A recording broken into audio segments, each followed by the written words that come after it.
السلام عليكم ورحمة الله تعالى وبركاته. الحمد لله والصلاة والسلام على رسول الله وعلى آله وصحبه ومن والاه.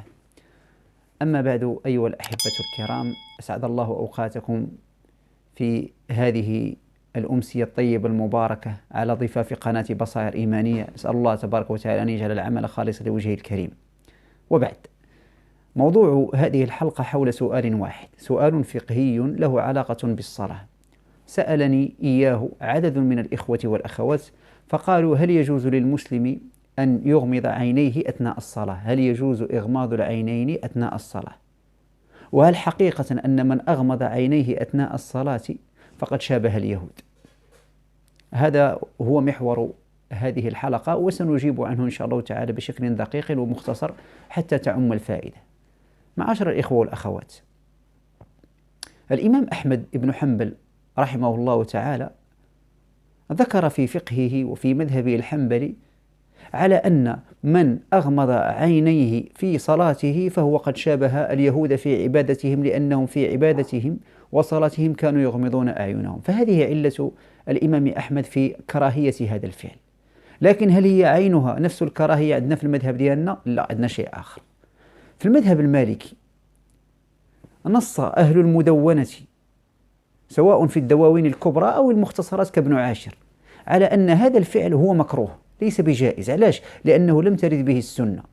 الرسول صلى الله عليه وسلم هو الذي قال: صلوا كما رأيتموني أصلي وخذوا عني مناسككم. بمعنى أن النبي صلى الله عليه وسلم لم يثبت عنه أنه كان يغمض عينيه أثناء الصلاة لاستجلاب الخشوع أو شيء من هذا القبيل. بالعكس، هو كان لما يصلي كان يفتح عينيه تجاه القبلة. وشنو هو الدليل على أن الرسول صلى الله عليه وسلم كان يفتح عينيه أثناء الصلاة ولم يكن يغمضها؟ الدليل على ذلك أنه صلى الله عليه وسلم كما جاء في الحديث الصحيح أنه ذات يوم أراد الصلاة وكان يلبس ثوبا، وهذا الثوب كانت عليه علامة مربع هكذا أحمر. فلما صلى الله عليه وسلم دخل في صلاته وبدأ في صلاته، ما إن أكمل صلاته وسلم منها حتى نزع ذلك الثوب بقوة، نزع ثوبه بقوة وقال: احملوا هذه إلى أبي جهم، يعني يقصد ثوبه. قال: احملوا هذه إلى أبي جهم واتوني بإنبجانيته فإني نظرت إلى علمها. قال لهم: فإني نظرت إلى علمها فكاد يفتنني عن صلاتي. هكذا قال صلى الله عليه وسلم. يعني أن هذا يدل على أنه كان ينظر بين الفينة والأخرى في ثوبه، فكانت تشوش عليه تلك العلامة. فلو كان يغمض عينيه هل كان سيرى تلك العلامة؟ لا أبدا. ومما يشهد لهذا كذلك فعل عمر بن الخطاب رضي الله عنه ثاني الخلفاء الراشدين، أنه أمر البناء الذي أوكلت له مهمة تجديد مسجد رسول الله، تجديد البناء ديال المسجد رسول الله صلى الله عليه وسلم، قال له: لا تصفر ولا تحمر. قال لي: لا تصفره ولا تحمره، يعني من يكون كتصبغ وداك الشيء جنب اللون الصفار والحمر، ذيك الألوان الفاقعة التي تثير انتباه الإنسان أثناء صلاته، واقتصر على الأبيض والأسود. إذن هذه كلها إشارات نبوية وآثار بصحابة الكرام على أن النبي صلى الله عليه وسلم الأصل أنه كان ماذا؟ كان يفتح عينيه أثناء الصلاة ولم يكن يغمضها. وهكذا تلامذته الصحابة الكرام، تلامذة المدرسة المحمدية. إذن هذا هو الأصل. الله يجزيكم بخير. أن الإنسان لما يريد أن يصلي الأصل أن يفتح عينيه، لأن تغميضها مكروه. إذن متى يجوز؟ ما هي الحالات التي يمكن للمسلم أن يغمض عينيه؟ يجوز للمسلم أن يغمض عينيه في حالة ماذا؟ إذا كان المكان الذي يصلي فيه يعني كثرة زخرف، أو مثلا أشياء اللي هي قد تلهي الإنسان عن صلاته، فخشي أن يضيع أصل الخشوع اللي هو أصل الصلاة اللي هو الخشوع. في هذه الحالة يمكن للإنسان أن يغمض عينه، وإلا فإن الأصل أن تبقى العين مفتوحة. الأصل أن تبقى الأعين مفتوحة.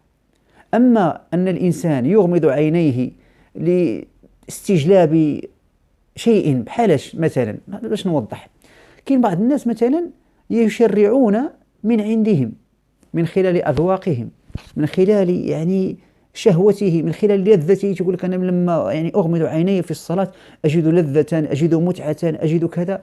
فنقول له: أخي الكريم، أختي الكريمة، الأذواق لا تحل محل الأحكام، لا تأخذ الأذواق ما أخذ الأحكام. احنا الدين ديالنا كنبنيو على المنقولات، على النصوص الشرعية، لا نبنيه على أذواقنا وشهواتنا. يعني كاين إنسان اللي كتسولي تيقول لك أنا راه ملي كنغمض عيني في الصلاة كأنني كنولي في شي كوكب آخر أو كذا. هذه كلها أحيانا قد تكون من مداخل الشيطان. الشيطان قد يلبس عليك فكتجيب انت شي تشريعات اللي كما فعلها رسول الله صلى الله عليه وسلم، وهذا هو البدع.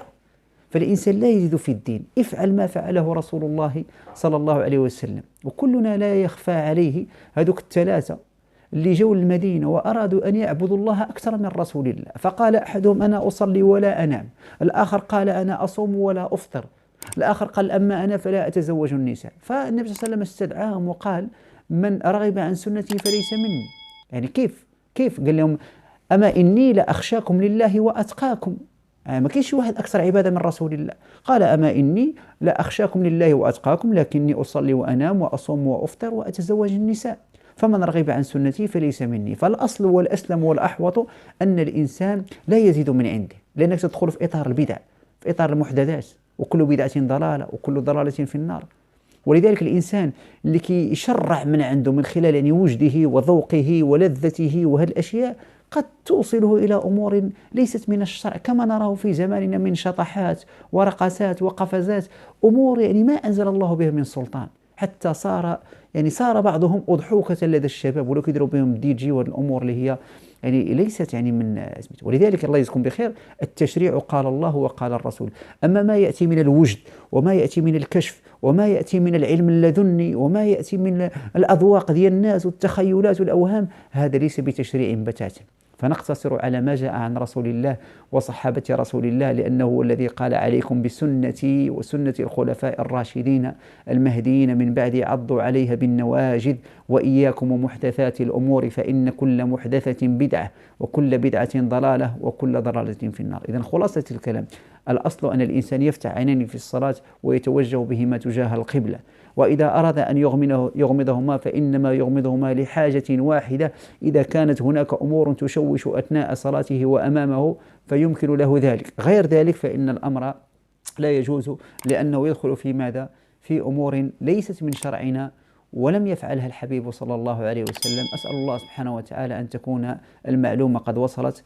وإلى حديث آخر بحول الله تعالى من ذلكم إلى ذلكم الحين، استودعكم الله الذي لا تضيع ودائعه. السلام عليكم ورحمة الله تعالى وبركاته.